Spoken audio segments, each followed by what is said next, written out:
A tovushi va A harflari.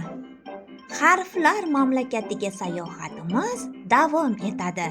Qani ketdik. Tovushlar unli va undosh tovushlarga bo'linadi. Unli tovushlar talaffuz etilayotganda hech qanday to'siqqa uchramaydi.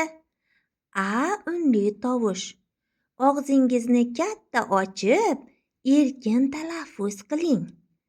A. Ushbu so'zlarni talaffuz qiling va so'zlardagi A tovushini toping. Asal, baliq, lola, alla. Tovushning yozuvdagi ifodasi harf deyiladi.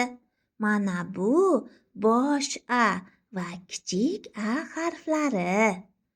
Hamma alifbo asli A bilan boshlanadi.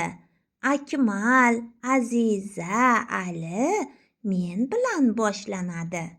Bir havo zarbi bilan aytiladigan tovush yoki tovushlar yig'indisiga bo'g'in deyiladi. So'zlarni bo'g'inlarga ajrating. Ari, anor, alpqomat, alpomish. Bo'lsin ko'p senga olqish. Asl alp o'g'lonisan, o'zbek ilin dostonisan.